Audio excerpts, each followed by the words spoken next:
and also introducing me. And then I'm going to introduce the panelists, Professor Kang, Rafeeque, Dr. Sylvia Karpagam, and Professor Sonajharia Minz. And then each of you will have about 5 to 7 minutes to give a general overview of how you see the topic of the discussion, which is into the future of Indian science. And then I think each of you have been sent a question. The Inventa team might have already done that. And we'll take that question one by one. You should again have 3 to 5 minutes to respond, and then we'll open it up to audience. Does that sound good to everyone? Yeah, great. Wonderful.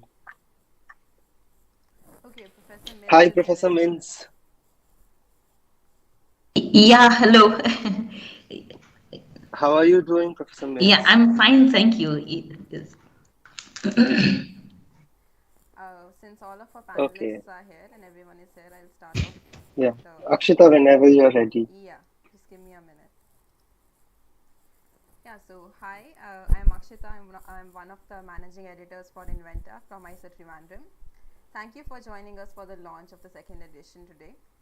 To mark the launch, we have a panel discussion titled Into the Future of Indian Science. I'd like to welcome Professor Gagandeep Kang, Professor Sonajharia Minz, Dr. Sylvia Karpagam, and Rafeeque Mavoor as our panelists. The discussion will be moderated by Sayantan, and Sayantan is a science writer, communicator, author, and journalist, and they teach writing and oral communication at Kriya University in Andhra Pradesh.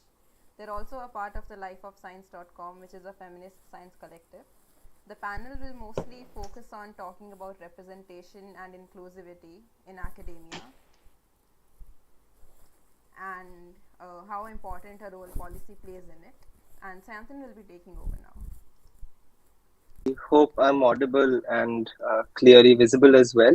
Yeah, it's once again thank you. It's such a pleasure to once again be on a panel with Dr. Sylvia Karpagam, Dr. Gagandeep Kang, Rafeeque Mavoor, and Professor Sonajharia Minz. I've been lucky to have spoken to each of them on different occasions, but getting all of them together on a panel is such a beautiful job. What I'd do quickly is just introduce all our panelists in a little more detail, although each of them need no introduction.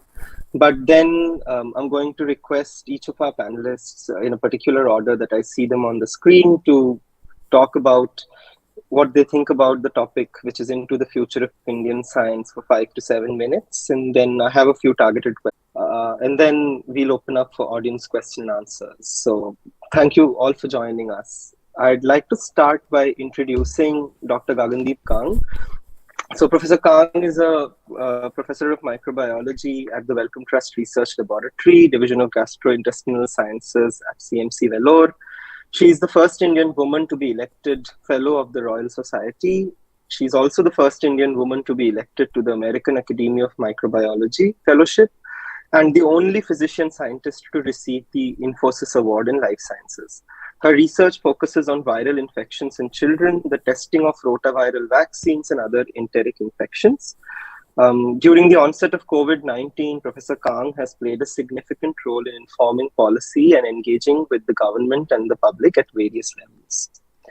Moving on to Professor Sonajharia Minz. She's a professor at JNU's School of Computer and System Sciences and the president of the university's Teacher Association, which is also called the JNUTA, the JNU Teachers Association. Her research interests include machine learning, geospatial informatics, and data mining. Currently, she's working as the Vice Chancellor of the Sidho Kano Murmu University in Dumka, Jharkhand. And if I'm not wrong, she's the second Adivasi woman to be appointed Vice Chancellor in the history of India. She's always been on the front lines of Adivasi activism and has been an active supporter of Dalit rights. For Dr. Sylvia Karpagam is a public health doctor, researcher, and activist. She studies public policy analysis, public health systems and services research, and the relevance of caste in contemporary Indian society. She is an extremely prolific writer, and her articles and writings are freely available to look at and download. Her blog is a wonderful place to go. And finally, Rafeeque Mavoor is a science illustrator with a background in chemistry. After completing his BS MS in Chemical Sciences from ISA Trivandrum, Thiruvananthapuram, He worked as a scientific assistant before he moved on to the Science Media Center at IISER Pune. He works on scientific illustrations, animations, and videos at the center. His science illustration workshops on using Blender are very popular across the country. Thank you so much, all four of you, for joining us today and all our attendees for dropping in. May I request Dr. Sylvia Karpagam to start the discussion off by talking about where you see the future of Indian science going, if you'd like to set up the context for the discussion. Thank you.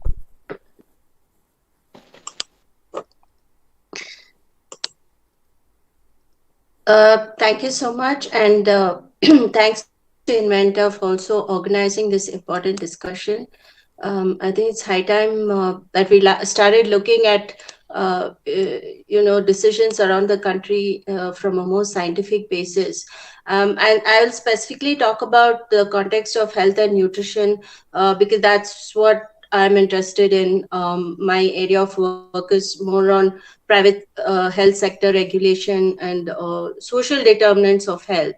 And if you look at just the most recent pandemic, and the kind of response that there has been to it, I think it gives a very clear idea to us about how unscientific decision making around important issues in the country have been, like around social issues, health issues, nutrition related issues. And it would be very wrong to say that all these issues happened because of the pandemic or because of the lockdown. I think these pandemic and the lockdown only made these issues very visible, and in a way that we cannot ignore them. And for example, if you look at the way the health sector responded to the pandemic, it shows that that's a model that doesn't work for India. So the questions we need to start asking, we don't need experts to think through these questions. We need science students, we need civil society, we need ordinary people who are doing other things. You don't need expertise to ask these questions. Basically, do we need the kind of healthcare model that is currently there, very commercialized, very corporatized, a very urban-centric, tertiary care heavy model? Who has it been accessible to? And more importantly, who have been left out of this whole healthcare system? And what are the consequences that is being faced by these communities? In terms of nutrition, we had very severe nutritional indicators even before the pandemic. We're expecting it to have aggravated quite significantly, but we do not see the kind of urgency in response by the people who are making decisions. So again, we need to ask, so just to give a very small example, I can elaborate on it later. In state after state, they are bringing in cattle slaughter bans. In state after state, they are not allowing eggs in the midday meal scheme. They are bringing in organizations with ideological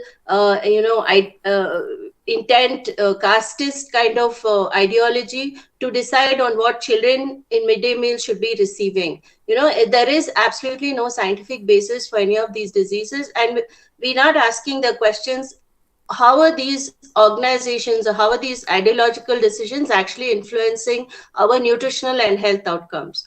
And similarly, we have a whole bunch of social determinants of health. We have education, we have women's rights, women's empowerment. We have, like, for example, in Karnataka, we know what's happening with the hijab. The whole intent behind it is to deny education to the Muslim community, and the decisions that are being made, is it scientific? Like, do they think about what's going to happen to the educational outcomes of some of these children who struggle against a lot of odds? Like, accessing a government school means that the children basically come from more marginalized or vulnerable communities. And you have, like, the sanitation in the country, which is very, very primitive. Like, where is the science if it's not going to address issues like manual scavenging? If it's not going to address occupational hazards of some of the lowest paid workers in the country. So I mean, that's just to give a broad context, and I'll hand it over back to Sayantan. Thank you, Dr. Karpagam. I think what Dr. Karpagam is really pointing at is that the relationship between science and society has been ignored for very long, and science has happened in silos for so long that we've artificially constructed a binary between science and society, and we imagine that science and society are two independent things which feed into each other but are not really coming together. What Dr. Karpagam is asking us to do is critically look at this false dichotomy and think about how bringing the issues and voices of the marginalized in the forefront of the Indian science ecosystem, which is also broadly into the ecosystem of the country itself, can allow us to reimagine a more diverse, equitable, and inclusive future of Indian science. So, thank you so much, Dr. Karpagam. With this, I'd like to take this opportunity to invite Dr. Gagandeep Kang, who's also been working with gastrointestinal diseases, questions of access to vaccines, and has done incredible job really of spearheading conversations with public policy and policymakers during the pandemic. And because Sylvia pointed us to the fact that many decisions during the pandemic were taken in an unscientific manner, much like how caste continues to be propagated in the Indian society in an unscientific way. So, Dr. Kang, very, very interested to hear from you. Sure, but it may be useful to just mention that I actually work on water, sanitation, and nutrition as well, because they are inextricably linked to enteric infections. When we think about science and the future of Indian science, I think let's start with what the narrative is in the country. And the narrative, today's news is that we are third in the number of publications, we are third in the number of PhDs produced in the country, in the world. And given that we have the second largest population in the world, that's in some ways not unusual that we have a lot of PhD students. But this counting of papers as being a marker of our standing as a scientific community, I think is very erroneous. So Sylvia spoke about the inequities, and the inequities are vast. There are structural inequities in our society, whether that is caste or class or gender or geography or community. And if we begin to think about what it takes for a person to come up and be a scientist, what we realize quite early is that similar to what happens to women as they advance through their career, anybody that wants to be a scientist takes on lots of insensible hits as well as the more overt disadvantages that can be broadly categorized as real inequity from which we start, right? So you're not tapping all your potential. You're measuring in a way that makes you look good without necessarily paying attention to quality. Now, not everything is negative in India. We do some things well. We've created a medical education system that turns out excellent doctors. The fact that not all of them practice excellent medicine is another matter entirely. But if we look at the science that has succeeded, we have some outstanding institutions. And most of those outstanding institutions are funded by the Department of Atomic Energy. Why is that? Why is our space program something that we can truly be proud of? It's independence. It's a limitation of the layers of bureaucratic control, because the potential exists. The potential is not harnessed except in a very select few institutions. So if we begin to think about what we want for the future of Indian science, or what we think Indian science can be, we can take the really optimistic path of trying to build on what we know works, and then look at what we can do to push boundaries. Or we can go down the more pessimistic route of saying everything looks terrible right now, things are not going to improve, and we aren't going to get anywhere. I think our progress will be patchy. There will be good bits because you can't keep good people down, and there will be structural elements that will drag potentially good people down. Thank you. Thanks, Professor Kang. I think what I'm getting from what Professor Kang said is the very important point of thinking about how, where we are in Indian science and how we've been able to make it there. For some people who have, it's important for us to think about why is it that we have made it through and others haven't. And I think that's a great starting point for us to move to Professor Sonajharia Minz. Professor Minz is the Vice Chancellor of Sipakana Murmu University in Dumka. She's been a very vocal anti-caste activist from very early on. So Professor Minz, if I may request you to share some views on where do you see the future of Indian science going? Very good afternoon to one and all, and thank you very much, Inventa, for inviting me to this fora and to be a co-panelist with great panelists like Professor Kang and Professor Karpagam, and good to see a young colleague also, Rafeeque, here. Sayantan, thank you so much for having me too. Yeah, I think if I may, because a number of times such question is posed to me that how did you make it to such a top coming from a tribal background? I think, and then having done computer science or being a professor of computer science, wanting to study mathematics right from the beginning and to have a journey such as this, I think that in itself is, on one hand, a testimony of how education has worked. Whereas I keep saying education broadly, because it all starts, even science has to start at school.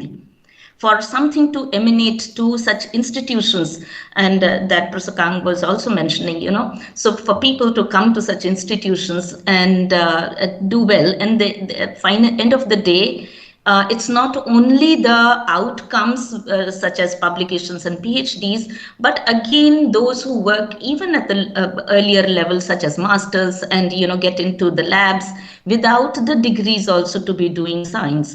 Now, there, I would like to mention that education itself kind of creates those geographical regions of deprivation for people to come to the level of science, or to be accessing science.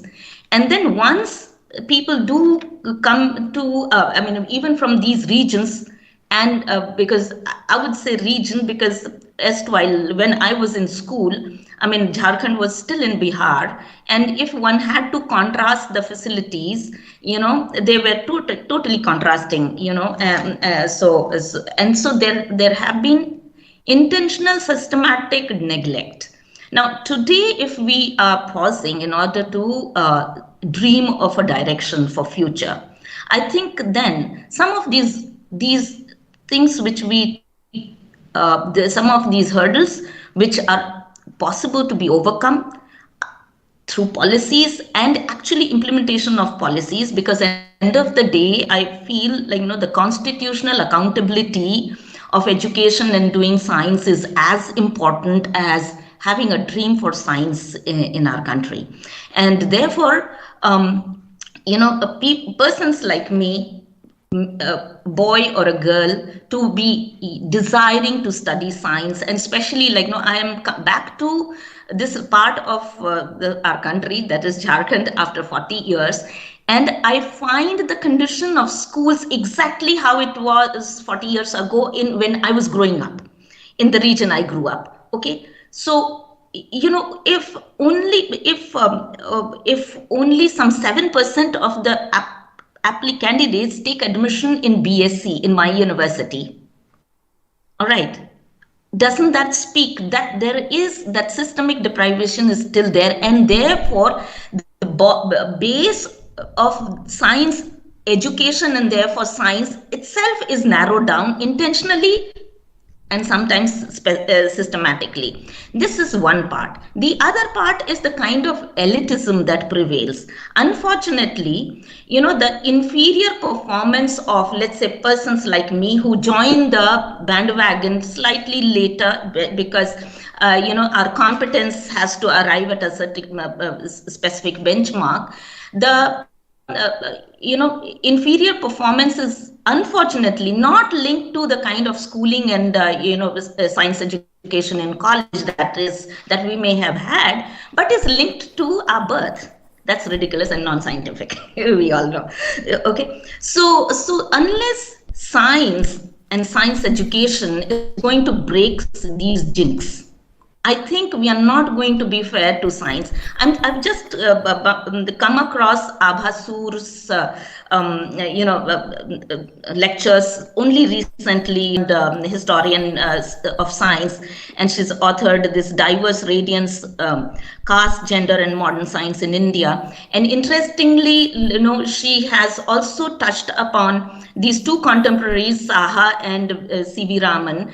And, I probably later I'd like to quote Saha's thing, the written part, how, at least the population or students of science who come from deprived sections, Dalits and Adivasis, they have to take some conscious decisions of how much aggressively to do science or not to do science very aggressively as our counterparts may be doing, in order to devote or even divide and devote part of our time to creating that environment which would be more amicable for students who are going to come now than how it was earlier. So what on one hand, it is so important to keep the constitutional accountability, and therefore what I'm trying to say is reservation policy intentionally and implemented in letter and spirit,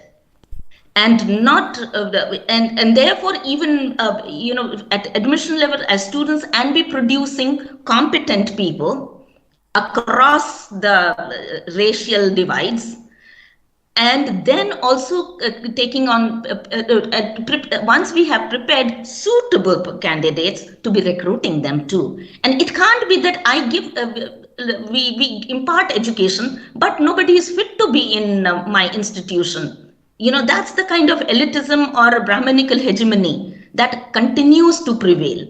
I think such things have to be dealt with head on, be faced, and willingness to overcome and take a scientific approach in order to get into a dream of how the future of science should be. So I guess I'd like to stop here. And thank you so much. Thank you, Professor Minz. I'm hoping that I'm still audible. I see that my video has paused, but hopefully my audio is still clear. But as Professor Minz was talking, I was actually reminded of a particular incident that happened in the University of Hyderabad right before I joined the institution, which was the unfortunate death of Rohit Vemula. And Rohit Vemula had written something very similar to what Professor Minz said in his extremely poignant and heartbreaking suicide note. It said that my birth is my fatal accident. And then just 3 years later, in IIT Madras, Fatima Latif died by suicide in another unfortunate incident where Fatima Latif wrote, "My name is the problem, Vapichi." And these are just two examples, and Professor Minz's narrative is itself another example. But if we actually track the number of Dalit Bahujan Adivasi students who we've lost in very early stages of their careers, that itself is revealing of a large dichotomy in the Indian science ecosystem. And the reason why I'm pointing this out is because we have sufficient number of studies all over the world that show that diversity and inclusion in academic spaces is a marker of good academic performance. So if productivity is something that we would like to harp on, then we know that science institutions that have more diverse populations are more productive than ones that don't. But unfortunately, some of our most elite institutions, including IITs and AIMS and other very elite institutions, have violated reservation policies and remained these caste silos, Brahminical patriarchal silos over so many years. And it's often unfortunate that the court has to step in so frequently to say, do special recruitment drives, fill up your PhD seats, fill up your faculty positions.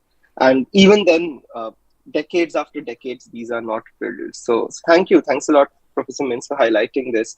I'd like to now move on to Rafeeque, and that's because Rafeeque has a slightly different background. He has a background that's a little more closer to me than the other three panelists. I'm a science journalist, and Rafeeque is a science illustrator and artist.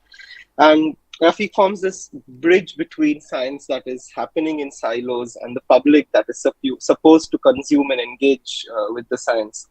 So Rafeeque, from your location, where do you see the future of Indian science going?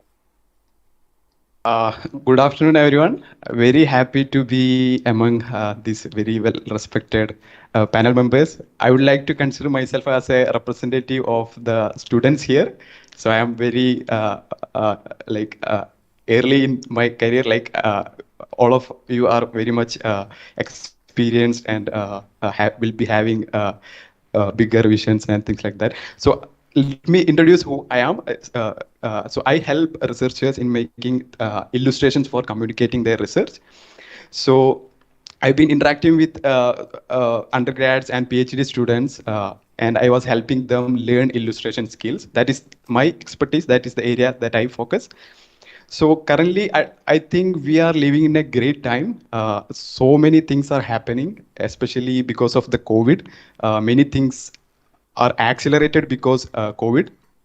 So I think India is going through a great transformational phase, considering the fact that we had new unicorn companies emerging in the last couple of years because of COVID. I would like to say because of COVID, there is a reason for that. These multi-billion companies were built from scratch from Indian people and Indian leadership. I think that is something great. This is what I see.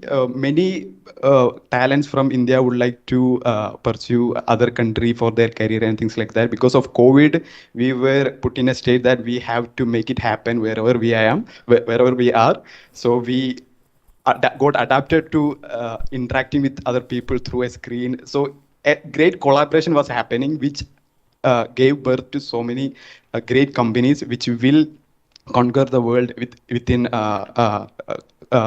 in coming years. So I think if we can give really good mentorship, leadership for the research community, and also what I would like to particularly pressure upon, we have to really focus on helping research students in building their skills other than research skill. For example, science communication. So I focus on creating illustrations, animations, videos for communicating research work. So I closely work with research students and lab PAs. So what I experience, all researchers would like to learn so many things which can really enhance their capabilities as a researcher. For example, I help them to learn 3D illustration. So it is a very small thing. But why I spend so much of time on that? Because I know that there are so many researchers can they can very well communicate their research if they have really good illustration. That is a small problem. When I started, I thought, okay, let me try to solve this at least good number of people in whatever way I can. So thanks to COVID, we wouldn't say, we should not say that, but because of this virtual interaction, it made much more effective, and I could reach to more than 500 researchers over the last six months. So I could really feel the urge of this research student wanting to learn so many things. So I think, for example, in science communication, they would like to explore as a science writer how they can express their research work, whatever they are learning through the research, through written article, blog post, like that. And I have seen many researchers who would like to establish themselves as a science communicator once they have done with PhD. So I think all of all of those can be made happen if we really help them. So what we all know that time is a really big constraint for all of them.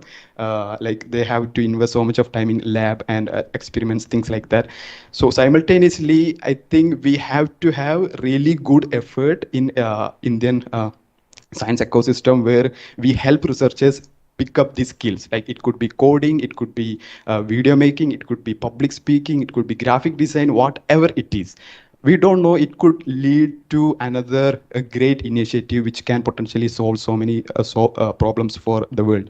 I know many of you know Dr. Manu Prakash from Stanford. He's an amazing person. So he put so much of effort in helping other researchers solve problems so that possibly they can create their own ventures, their own startup, and can solve problems with very limited resources available and also as effective as possible. So I think that is really great. And for the future of science, I think we have a great time coming. I think Indians haven't got a really great pool of leadership. We have really good scientists and researchers. If we have people from marketing, business, entrepreneurship, really close collaborating with scientists, I think we have an exciting coming ahead in the couple of years. Yeah, and speaking about science communication. So Sayantan is a person who closely interact with public. So it is a great field to be in. So my role is helping science communicators, researchers in becoming effective communicators. So I think some science communicators has a superpower. Like the general public, when they read a news from a newspaper, they will be reading, they will be also looking at, okay, which which parties behind their management and things like that. But when someone in the normal public hears some statement from a scientist or a science communicator, they will immediately shut off their logic gate and will take whatever they are saying. That is a superpower, like science communicators and scientists hold. Like with your words, with your blog articles, with your videos, animations, you can actually impact so many people. Yeah, I think we should really focus on helping creating an ecosystem where skill development is much more appreciated. And yeah.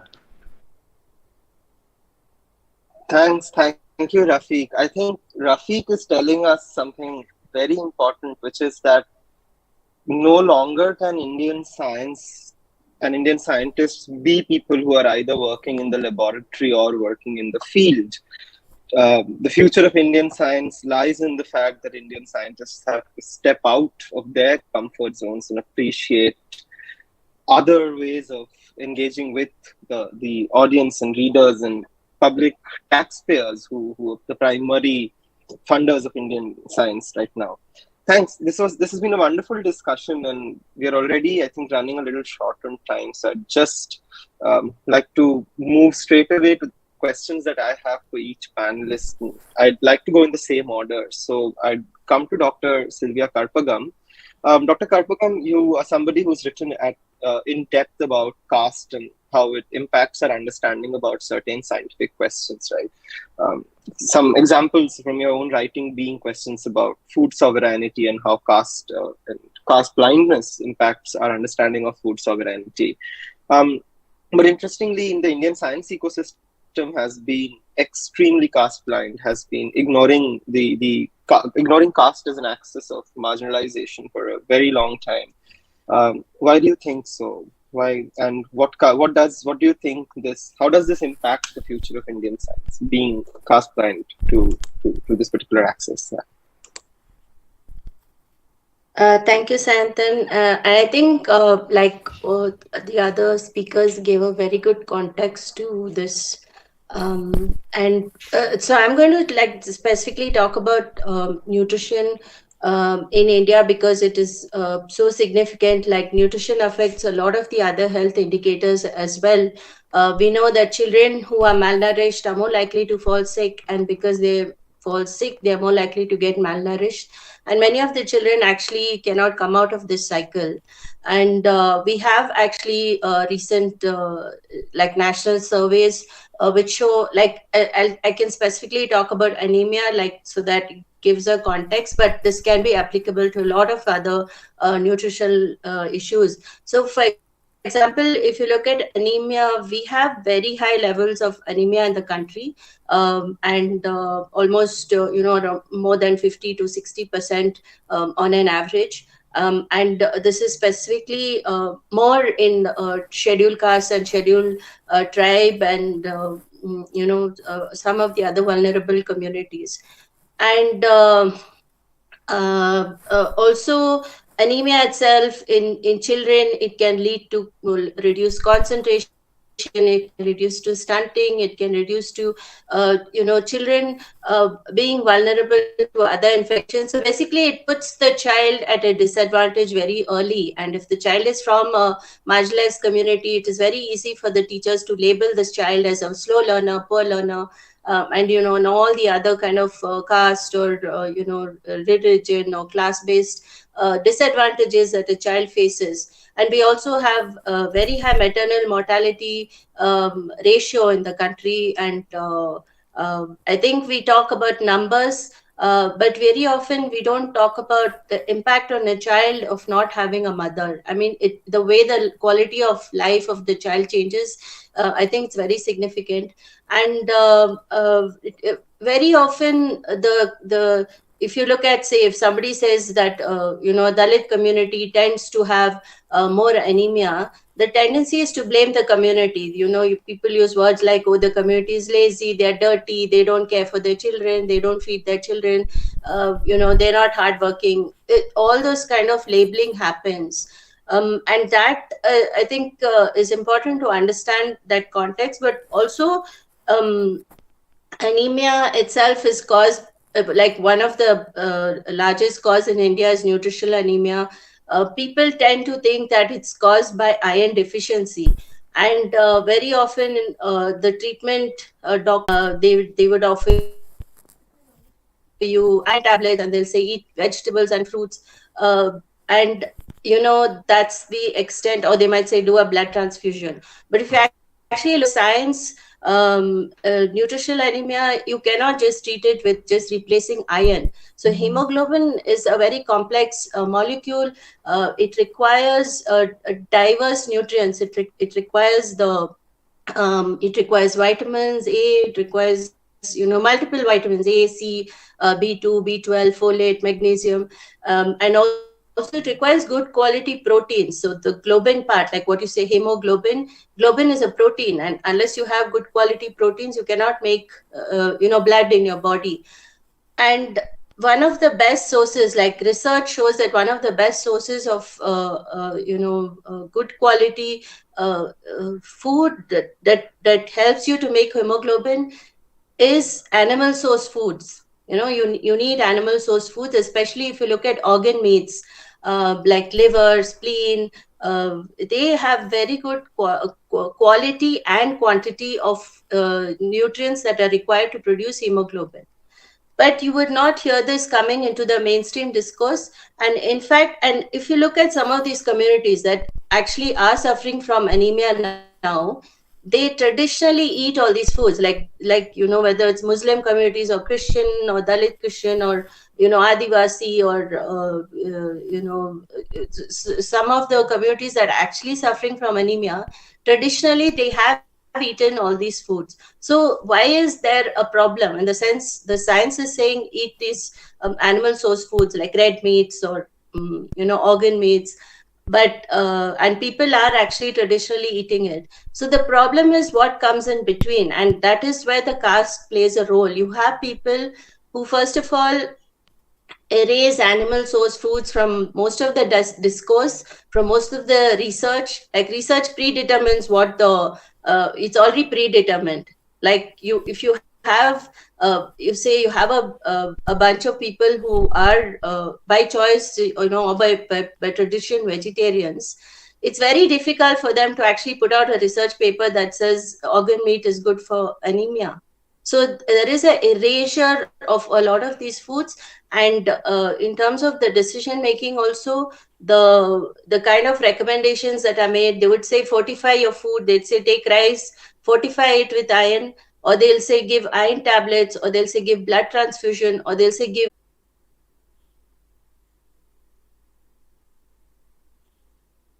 available. Instead, what being made by the state, like for example, the cattle slaughter bans.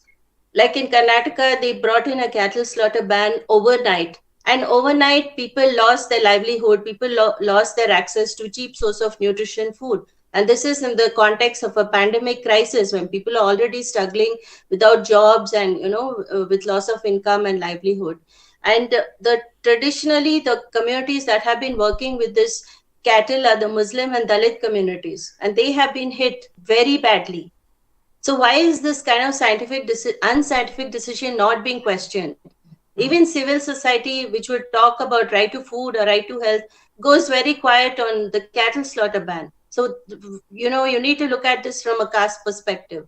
And similarly, there's so much of resistance to eggs being given. Eggs, which is scientifically proven to be the best, it's the most superior form of food, highly nutritional. And, you have religious leaders coming and threatening the political leaders, saying, if you give eggs, then, we'll do a protest.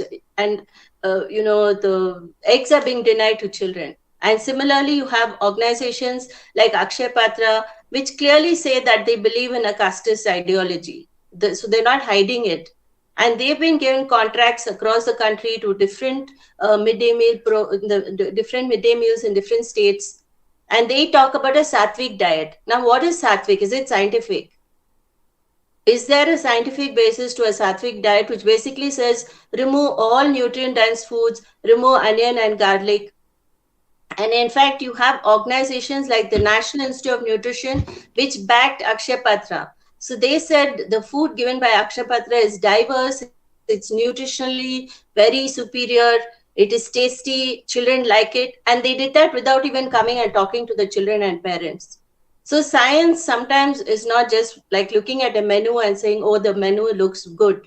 That's not science. So like, I think what Rafeeque said is very important, that you need to have science with a heart. You need to have science with a social consciousness. You need to, if at the end of the day, it doesn't matter how superior the food provided by an organization is.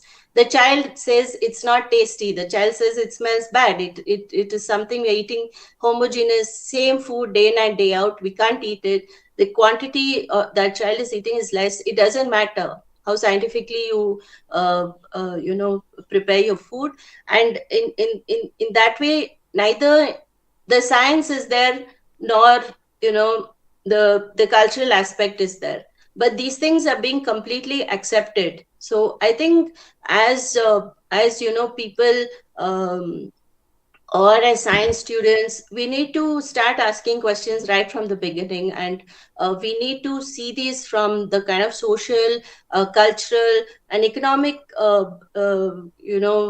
lens that most of our country is currently in. So, for example, a vegetarian who is very rich might say, I have a vegetarian diet and I'm doing very well. My family is very healthy. So vegetarianism is good. But the kind of vegetarianism a rich person has, as opposed to what is being imposed on the poor, is very different. The poor are being given only cereal or at the most a millet-heavy diet. And that is completely nutritionally inadequate. And that is still vegetarian. So, yeah, I would like to stop there. Thank you. Thanks, Dr. Karpagam. I think, so, this keeps on bringing me back to the point that this conversation is not a conversation that's outside science, right? So the conversation about why scientists need to start looking at axes of marginalization, be it caste, class, gender, sexuality, so on and so forth, is not because this is a conversation that will bring diverse groups into science. And that is, of course, a big part of it, but also because having more diverse voices in science is good for science itself. Otherwise, we are missing on too many nuances and probably ending up with pseudoscientific or unscientific responses, and which would later go and inform policy. This brings me to a question on a similar note to Professor Gagandeep Kang. Professor Kang, you come from a very interesting institution, which is CMC Vellore. To me, the institution is interesting because it was founded by a woman and has had a fairly good amount of women in its leadership positions over several years. And we've recently heard a podcast from Ashima Dogra at lifeofscience.com, where several women researchers from CMC Vellore have sort of highlighted the feminist ethos of the institution, so to say. So, but then you've also been in THISTI Faridabad, THSTI Faridabad, which is a different kind of an institution. So I was wondering if you'd like to talk a little bit about how the feminist ethos influences institution building and what lessons do we learn from it? So all the good things about CMC, it was founded by a woman, it has had women directors, it has had women principals. But if you actually break it down by the numbers, as soon as it became an institution that was also admitting men, the leadership positions flipped. The leadership positions became very heavily weighted towards men. So the incoming classes are very similar. Now, in fact, we have more female students than we have male students in an incoming class. Now, this was a protected percentage because when I joined about 40 plus years ago, at that time, it was a requirement that 40% of an incoming class be female. There's no requirement that there be 40% men in a class. But currently, we are in a situation where the ratio has flipped from 40-60 to 60-40 at the very least. But that's entry. Right? That's entry into a field of science, entry into education. And then you begin to look at what happens when people get onto the faculty and how they advance at entry level. And I did this measurement. At entry level, it's 50% female, 50% male. And then as you get to administrative appointments, there is never a situation where there are no women, which is very different from many other institutions. But there is always a situation where there are more men than women. And this is an institution that was founded by a woman. So I've recently been thinking about whether we need a model where we actually protect the administrative spaces as well, because there are models where experiments have been done which have shown that if you reserve leadership positions for women over a period of time, it doesn't need to be which position, it just needs to be the proportion, then things begin to change. Now, is this a permanent change? Is the world ready to accept a situation where you have institutions where there are more women in administrative positions than others?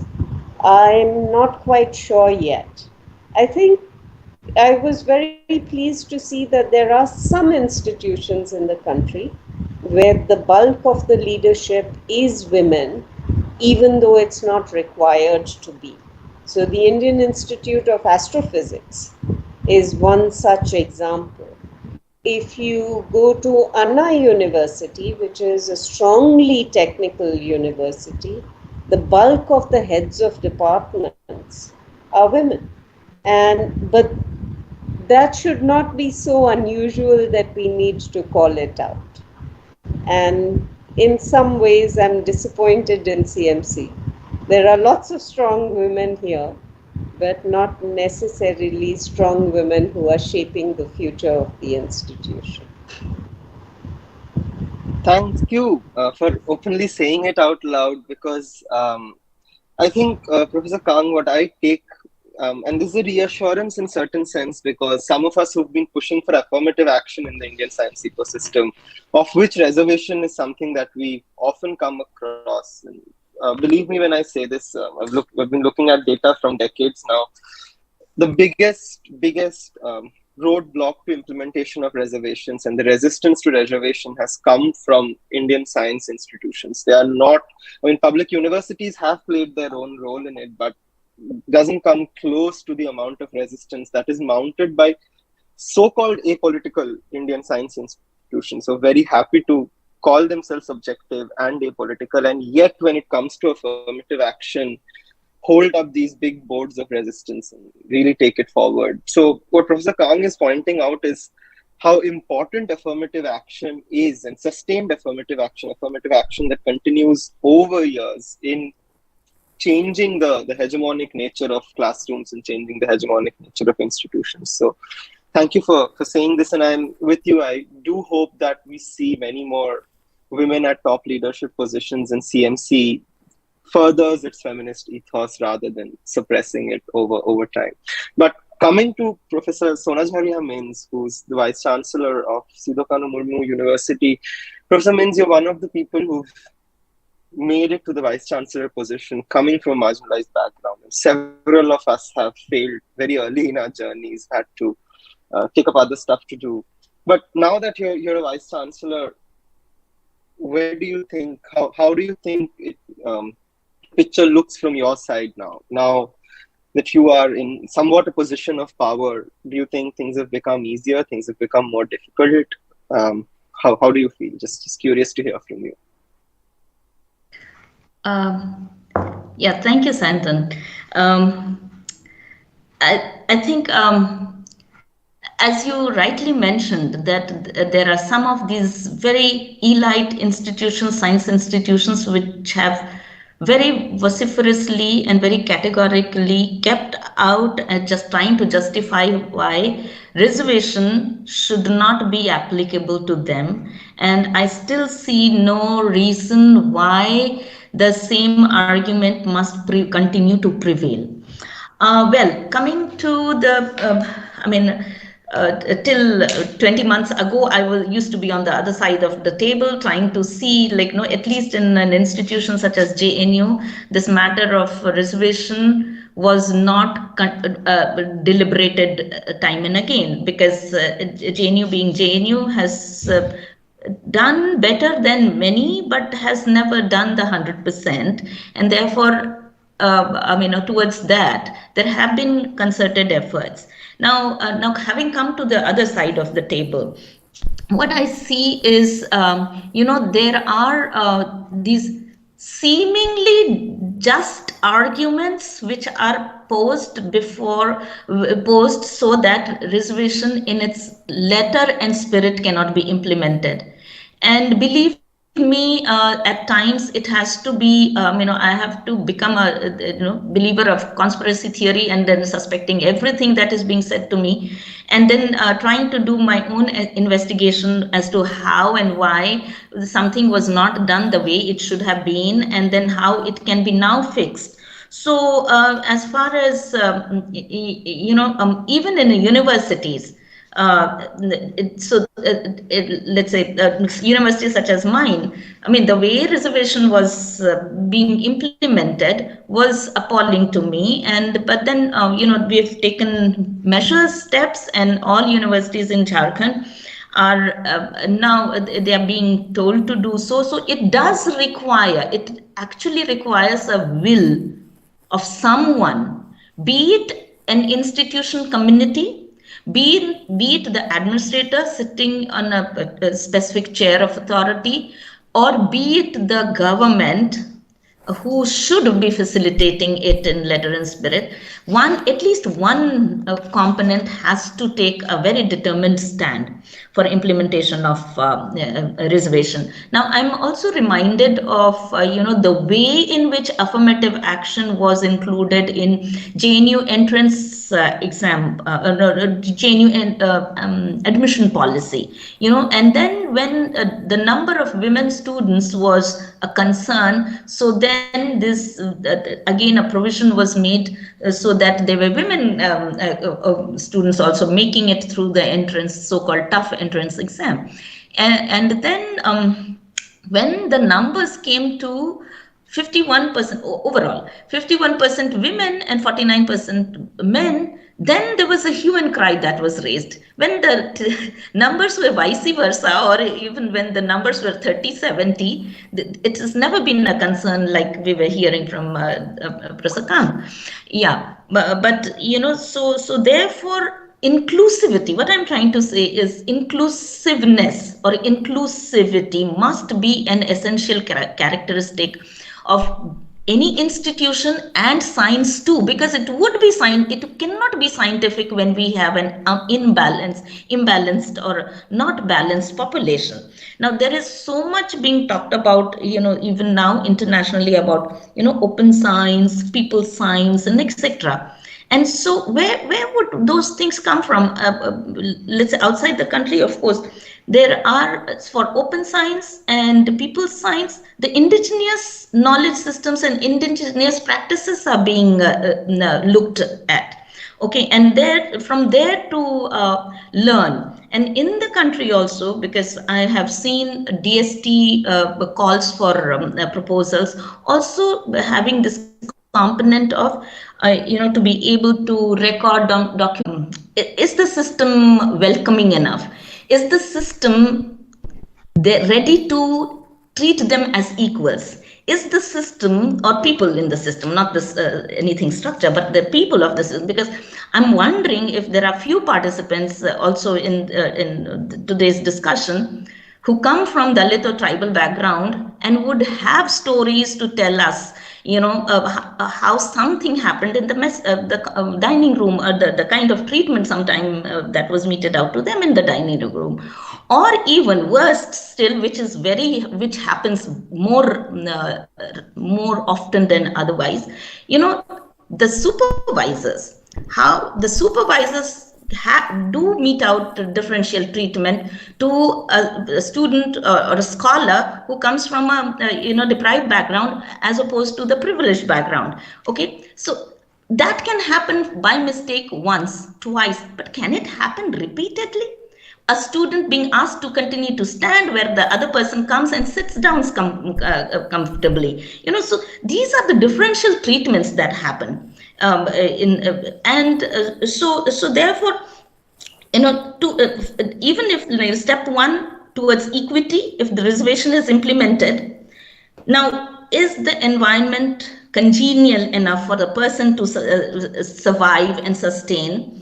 And so for that to be done, I think there is a responsibility to cultivate an environment of dignity, respect, and trust, and trust in the potential of the person, not what the person displays. Because I'm reminded of a couple of my junior colleagues in JNU. They would say, "Oh, some of us, fortunately, I was recruited in all the institutions before implementation of reservation. But then I am reminded also of the statement that was said soon after I joined JNU. There was a conversation, I overheard the conversation. The women staff, not even teachers, not students, not teachers, were discussing that she is an ST. Okay. Now, the lady whose cabin the discussion was happening in was only one cabin away and suspected that I could hear. So she said, no. But in Hindi she said, nahi, par wo bahut achhi hain. And then the third person jumped in and says, oh, wo to main pehle yahan student thi. To make up. How does it, why does it have to happen? So, but then That is age-old story. But is the system, are we ready to treat them as equal? And if not, there has to be effort to cultivate this environment of dignity and respect and etc. so that the equality is achieved. So I think these are some efforts that have to be taken up by not only by the vice chancellors, let's say, but those who constitute the community. Okay, maybe the teachers association, the students groups, if not student union, but there are various groups, and each have to work towards this so that the environment is a happy environment, is possible to sustain. Else, people like Saha, I'd like to read here. Saha had written, scientists are often accused of living in the ivory tower and not troubling their mind with realities. And apart from my association with political movements in my juvenile years, I had lived in ivory tower up to 1930. But science and technology are as important for administration nowadays as law and order. I have gradually glided into politics because I wanted to be of some use to the country in my own humble way. This was Saha's take, because he had participated in a freedom struggle. Now, as it was I have said a couple of times earlier that I had taken a conscious decision in my career in JNU after I started. I mean, of course, I didn't get students for a long time. That again was a reason that I could say was a very, very sophisticated, subtle discrimination. But, I had to pause and say my research is not going to earn me Turing Award. That's the highest award in computer science research. Okay, that's not good. I may not get it, because that's again the level of science output in India. Okay, since the beginning, how many breakthroughs have happened through Indian science? I'm sure there are very few, but not proportionate to population. Okay, and that too, when we go overseas and cross over, there again the Indian culture prevails, and then we have heard stories, the discrimination in those spaces have prevailed.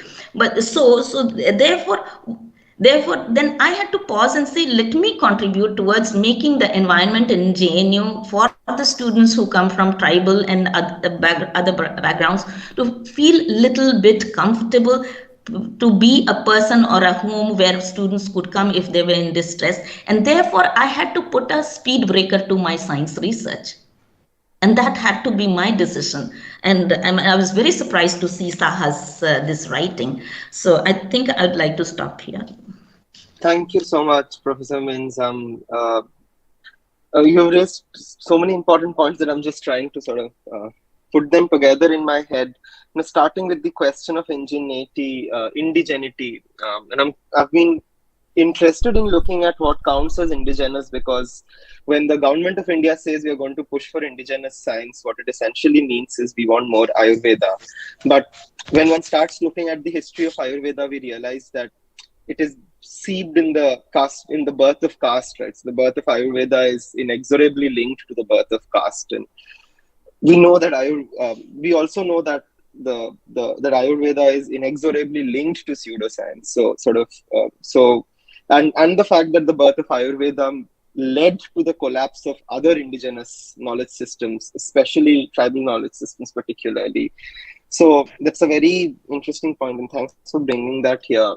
But what you're also pointing towards is the need for institutional mechanisms that can help really implement the affirmative action that exists. And once again, the space that I'm coming from is because we have a fairly watertight Prevention of SC/ST Atrocities Act, right? It's a fairly watertight act in a certain sense, but its implementation has been so hard, and its violation is so much more frequent, but the implementation is so much harder. Which is why after the death of Rohit Vemula, people proposed the Rohit Act, which is a lot more specific to educational institutions, and both has the entire question of sensitization, so on and so forth, but also punitive action and action against caste abusers, caste harassers, sort of shifting the onus to caste harassers. So thanks a lot, Professor Minz.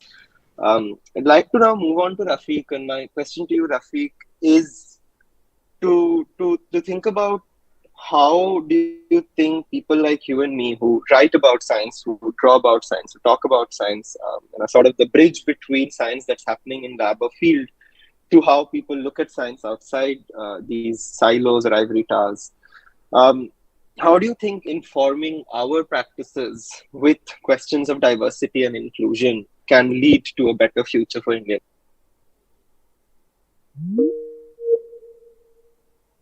First of all, I am very happy that we have an ecosystem in India where uh, this kind of discussions are very much appreciated and promoted. So I find science as a discipline where a human being can come forward and pursue their question that need to be answered and try to solve their problem irrespective of caste, gender, anything irrespective of anything other than we are human beings with curiosity. So I am looking forward to a future that is the reality.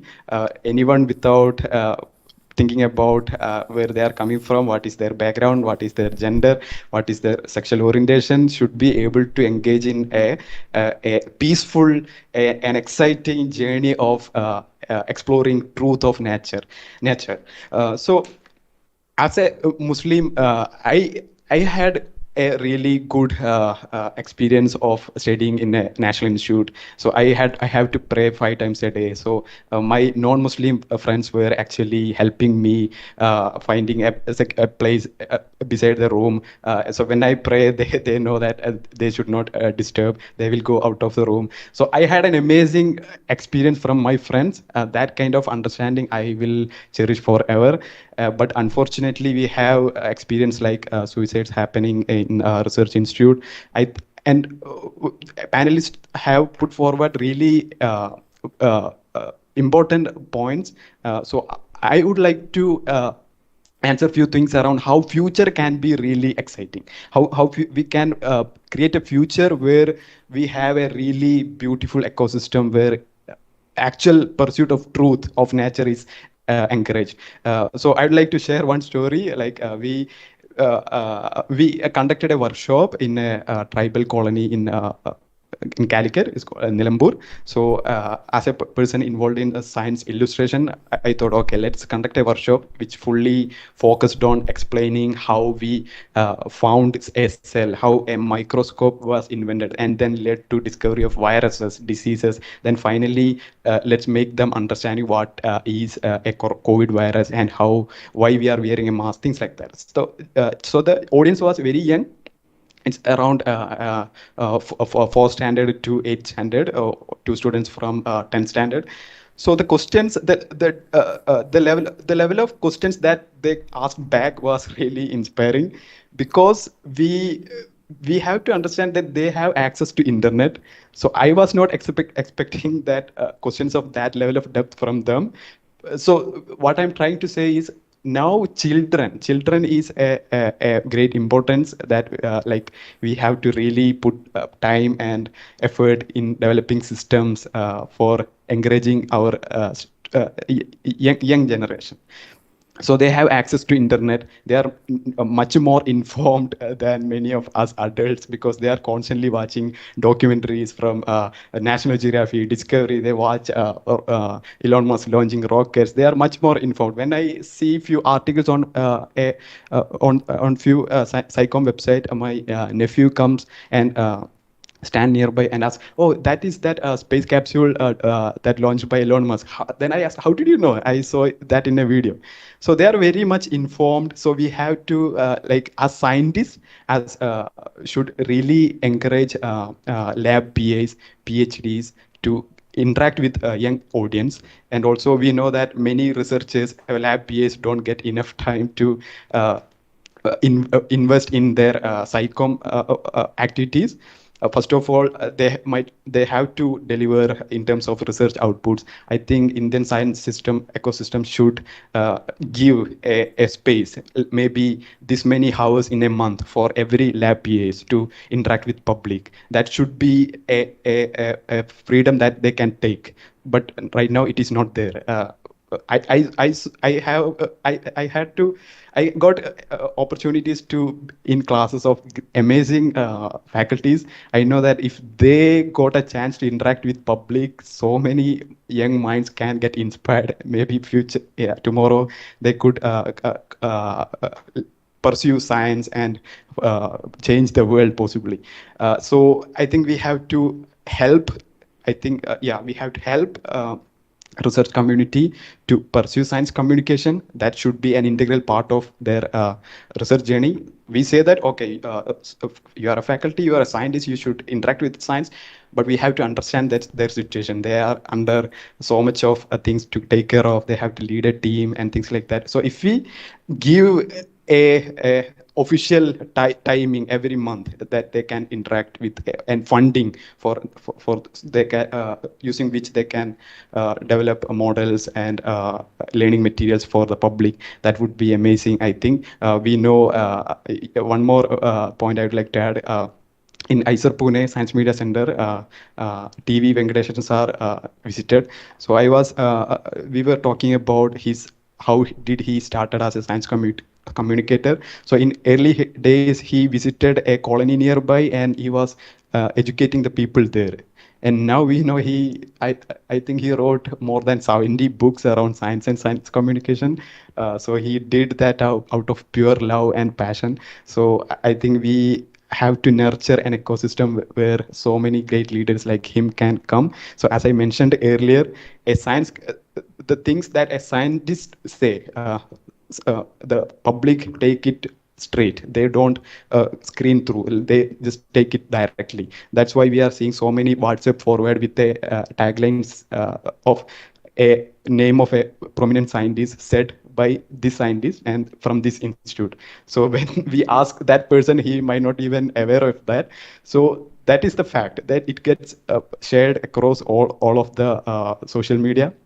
So and when we give opportunity for the researchers to interact with the public, they can dilute this misinformation sharing and things like that. I am very excited about the future if we give enough effort and time in interacting with the public as well as children. Yeah, thank you so much. Thank you, Rafeeque.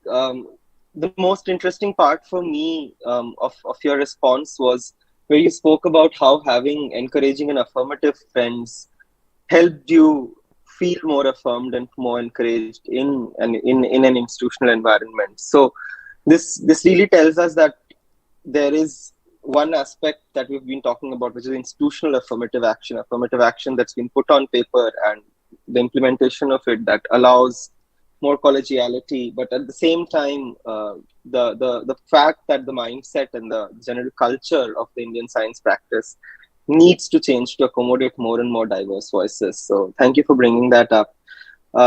With that, I think we can take audience questions. So I have a few that I can start off with, but I'd just like to give a minute in case we have some questions. You can either put them in the chat or use the raise hand function, and I'd be happy to sort of listen to your question directly, or please put them in the chat. But with permission from all the panelists and the Inventa team, maybe just wait for a minute in case people would like to type their questions out.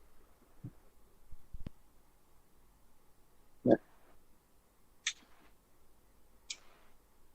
And I mean, as people are warming up, this might be a good time for me to think largely about the discussion that we've had. Lots of very interesting thoughts, but I should thank the Inventa team for organizing this panel where we could get so many diverse voices and so many diverse critical voices, where we've been able to have this discussion.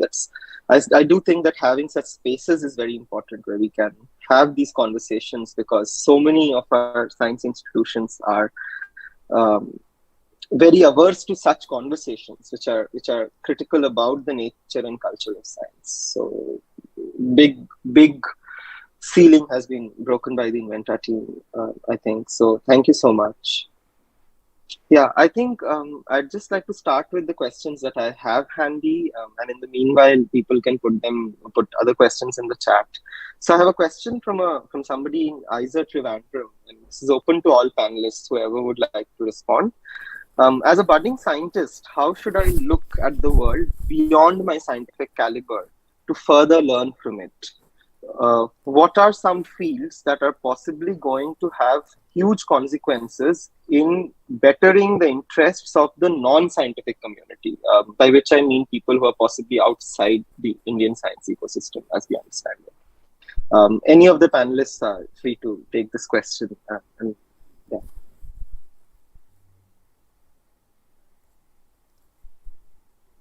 I'm sure it's not an easy question. So,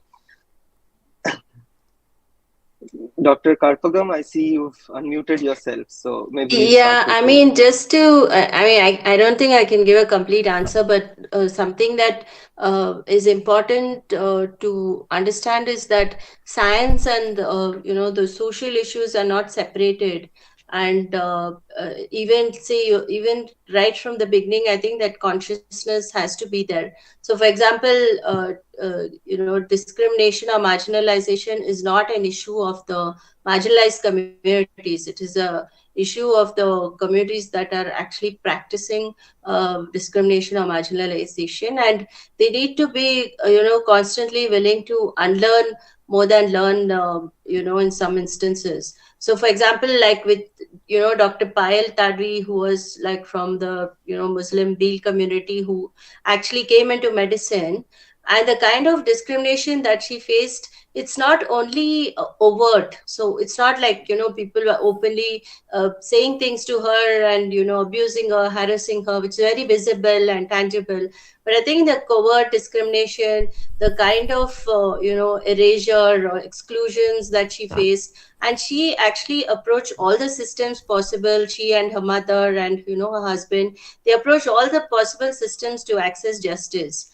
And there, I think the role of the peers, the role of the faculty, you can't just say I've come into a study science and therefore I'll only study science and go. You need to be conscious. You need to see who is getting left out. You need to see that your privileges sometimes operates in certain spaces to make you like what Professor Minz was saying, that why are you scoring better marks, or why is a professor nicer to you? You need to as science students also, or even as medical students, or anyone who's in higher education, need to start looking at issues of inclusion not as someone else's problem. If someone is not participating, it's your problem.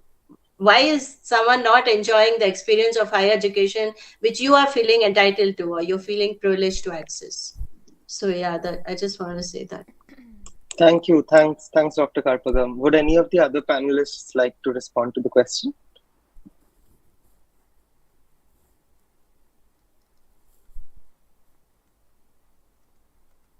Right. I'll take that silence as yeah, Professor Kang, please. No, well, it is a difficult question because it's a big one, and we can at best just break it down into components that are our own environments or aspects that we know, and that's not necessarily the best way of addressing it. So when I think about it, I come from a position of privilege, of extreme privilege, and I'm not sure that the right way to go about it is to have the discussions with people like me. It really is about having discussions with people who are most affected. But if we were to think about framings or think about ways in which we step outside and consider the rest of the ecosystem, society in general, then I think the further you climb, the less voices you hear. And that becomes a bit of a challenge. It doesn't matter where you started from, but it becomes harder and harder to see and hear people as we should. So, in that sense, COVID 19 for me was, I've always tried to talk about science, but I guess within my community itself, people who talk to non-scientist audiences are viewed in a way as stepping beyond their brief. The idea being that your science should speak for itself, you should be doing what you are supposed to do. Reaching out is not necessarily your role, you're diluting it in a way. So, with COVID 19, what has really happened is that there's been a breaking of some of those constructs, some of those barriers, and there has been a recognition that the ivory tower exercise that we discussed at the beginning. Right, right. Thank you. So we have about 5 minutes, and so Professor Minz or Rafeeque, do you have something to add to the question? And like Professor Kang said, we are all providing partial perspectives at this moment because the question does make us think a lot. But Professor Minz, maybe you can go, and then Rafeeque, you can conclude. Yeah, Yeah, sure. I just wanted to ask this question back as a counter question. Who created this binary, science and non-science? You see, again, I think because especially the word university is supposed to bring everybody together under one umbrella, and there each discipline should be talking to each other. So, and then in the university, if the discipline and departments are not talking to each other, then it's not university, it's multi-versity or whatever. So, I mean, that's a lighter note. But then, I mean, as Dr. Karpagam was mentioning, things are linked. One impacts the other, or one is studying the other. So I think, I mean, when we interact with students of another discipline, we do see that what I'm studying is leading, or either getting the inputs from the other, or is also leading to the other. So, I mean, the more we interact with students and researchers of other discipline, be it social science, I think we see the interconnection, and therefore I think it's possible to then go beyond one's own little science, compartmental science. Thank you. Thanks, Professor Kang. Rafeeque, over to you. Yeah, so I would like to make one suggestion. So fundamentally, it all boils down: can we communicate properly? That is the that other panelist also mentioned. So are we communicating with each other? Are we communicating with the public? All matters. So as a person who is always engaged with design, art, and things like that, so I find art is a great an agent which can break all the barrier in communication. Like I can create a simple art depending upon the person's perspective and background. He or she can read out of that many other things. So in the earlier times, we had Leonardo da Vinci. People like Leonardo da Vinci, they were scientists as well as an artist.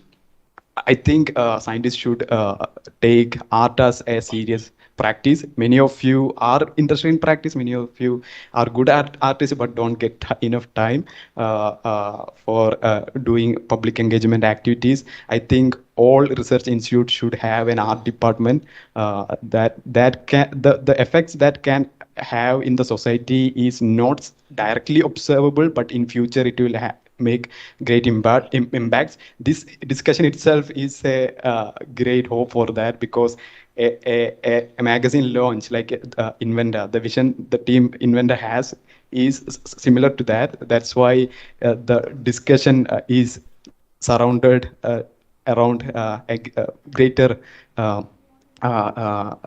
interest, like how can we bring people together, how can we make the ecosystem better so that everyone else can feel included and cared. For example, the lifeofscience.com, they are doing a great job. I have been following their work.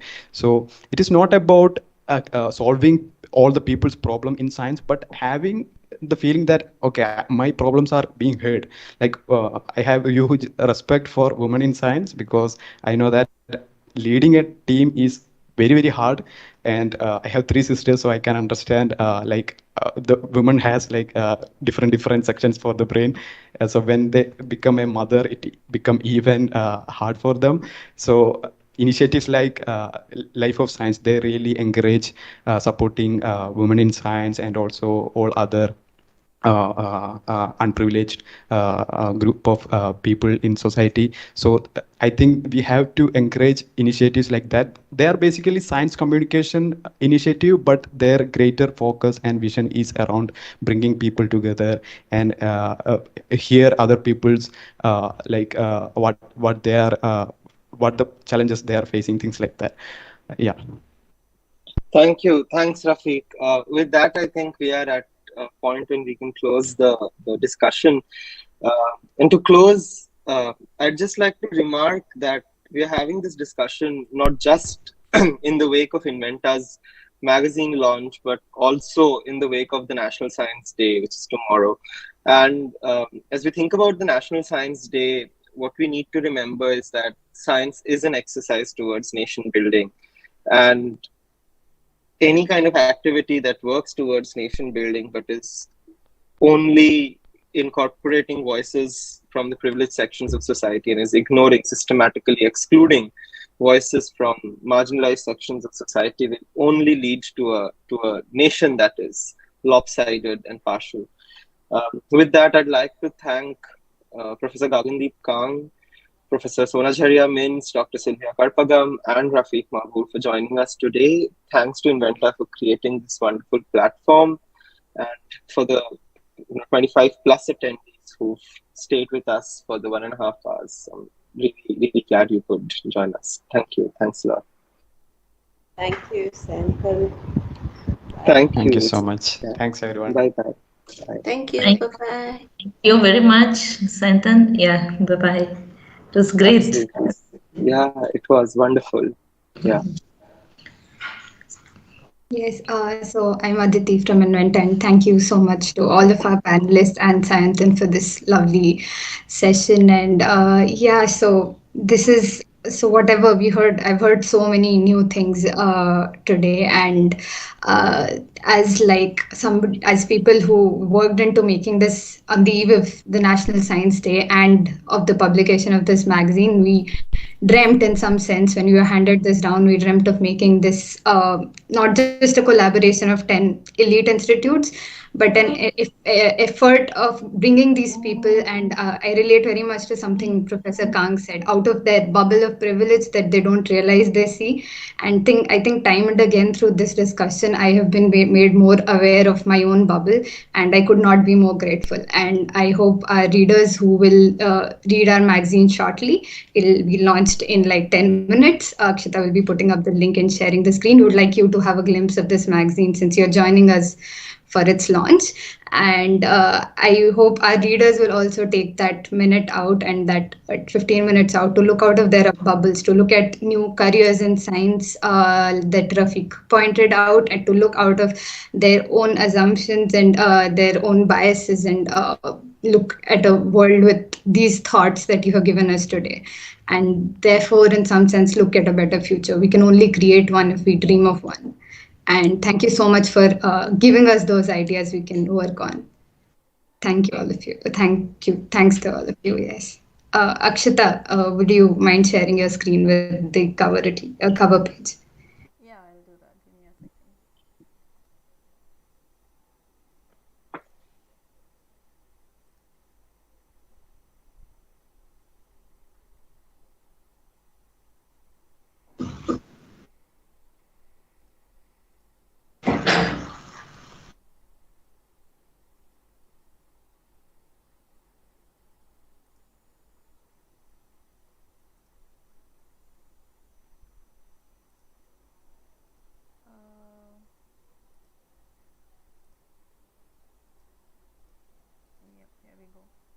you see my screen? Yes, yes, we do.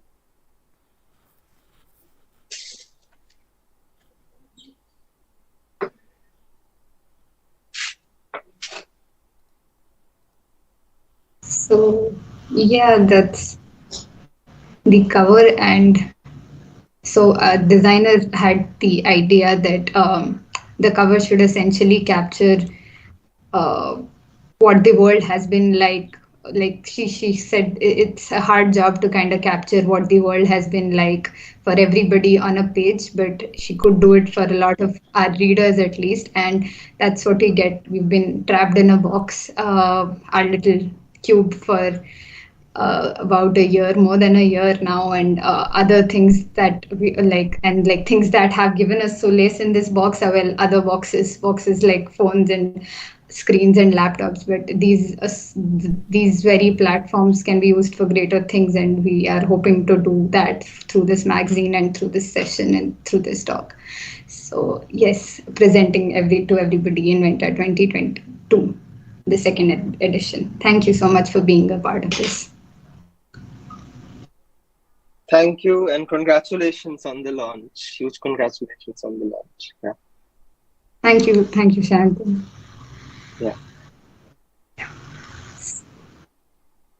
Yes, I think Akshita, I could scroll down really quickly through maybe the index and the contents, and we can call this a day.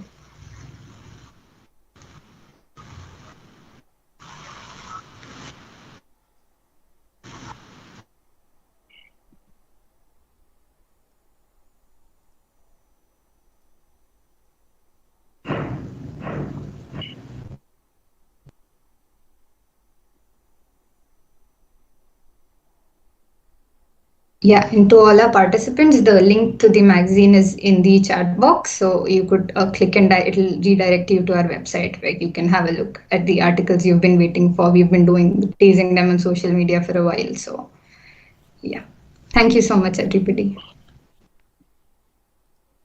Thank you for joining us. Thank you. Look forward to reading it. Thanks, Sayantan. Nice moderation. Thank you so much. Thanks to It was Inventa such a also. pleasure. Thanks, everyone. Nice. I look forward to well reading organized. magazine. Yes. Thank you. Thank you so much, Sayantan. Nice seeing you. Nice seeing you always, Professor Minz. Yeah. Okay. This is probably the first time that I've been on the same panel with Dr. Sylvia. So, but I've followed your work for so long. It's almost a fangirl moment for me. So, thank you. Thanks a lot. Okay. Thank you. Bye-bye. Bye-bye. Bye. Bye. Bye. Bye-bye.